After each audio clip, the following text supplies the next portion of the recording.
Budnik here. Doing a video, one of the gear profiles on one of my newest guitars, which is my Moniker custom guitar. So just to give you an idea of where this guitar came from, it's a small guitar company out of Austin, Texas. So they're a custom guitar maker. I discovered them on social media, Facebook I think it was. Stumbled across their Facebook page, might have been Instagram, I can't remember. Just looking at guitar companies and whatnot, and saw photos, awesome photography of their product, guitars like this one, and others of course, and was just kind of super intrigued by it at first. And yeah, anyway, just over the time of wishing and dreaming, I finally went ahead and just sprung for one, because I really thought they looked cool and I kind of felt like I needed to have one, right? I think most of you guitar players could probably understand that.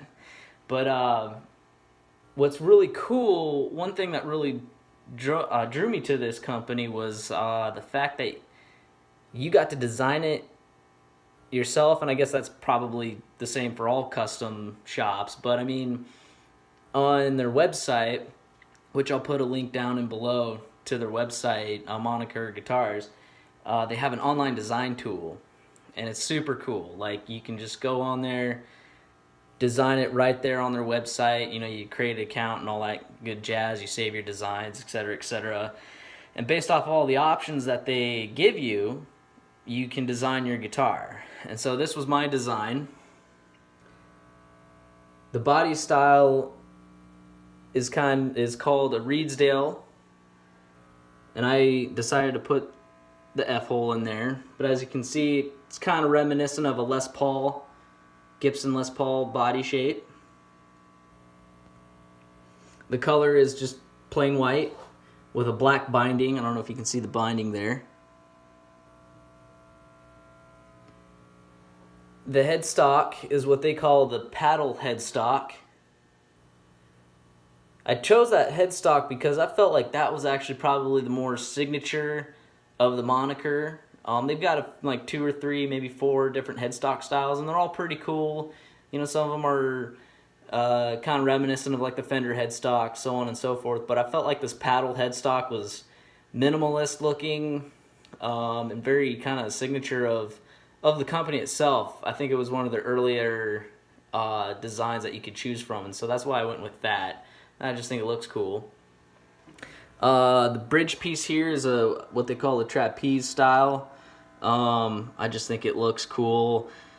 I don't know if that really does anything. Maybe if you guys know, leave a comment below if there's really any difference between bridge styles and the sound that you ultimately get. The bridge pickup here, the pickups are both from the company Lawler, which I believe is a company out of Washington State that makes you know, their own pickups. The bridge pickup is called a Lawler Novel T, and the neck pickup is a Lawler Imperial Humbucker. Difference, I believe the Novel T is a single coil, and then the other one's of course a humbucker. I went with those two, and of course I did extensive research into sounds of Lawler Novel T and Imperial Humbucker bridge pickups, just to understand, you know, what I was getting myself into. The reason why I went with the novelty and with the combination of the humbuckers, because I wanted something that was going to give me, some twang, kind of something I can kind of fall back into kind of a country mode. I kind of have some country roots in my music that I like to make and create. As well as, I just wanted also to have that humbucker on here to have that nice warm sound. To give you an idea of what this is just the bridge Lawler T.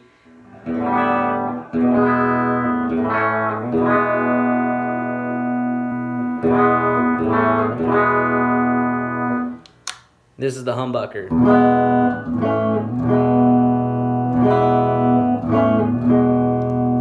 This is them together.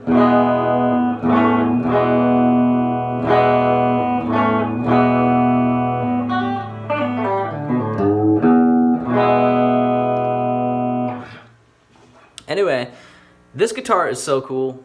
All right, as far as a custom guitar goes, it's extremely affordable.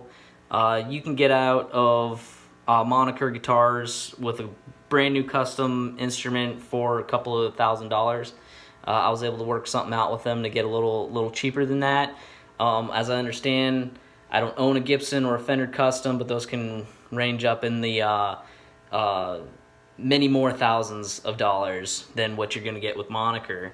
But what's really cool is that everything that you see about this guitar, from the knobs there to the neck board, pickups of course, style, color, headstock, what kind of tuners, those are locking tuners, I got to choose. Every piece of this guitar is an extension of me, what I want to look like, how I want to sound. Now, I live in Alaska. They're in Austin, Texas.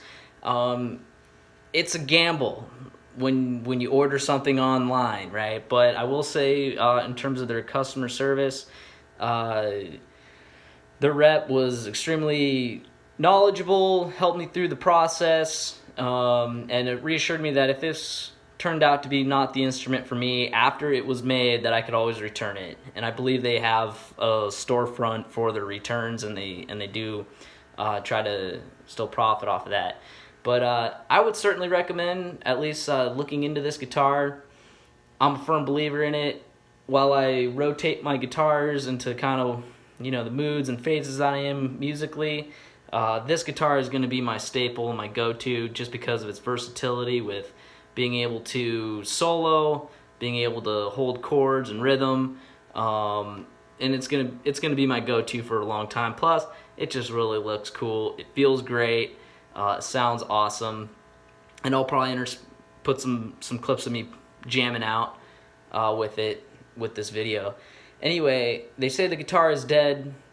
I don't believe so. I believe it's live and well, Austin, Texas, and I think Moniker is proof of that. Anyway, check out my band, John Budnik Band. I'll put some links down below. And check out Moniker Guitars if you're looking for that special and unique guitar for your collection. And you'll definitely be the talk of the town with it. All right, take care, guys. Bye.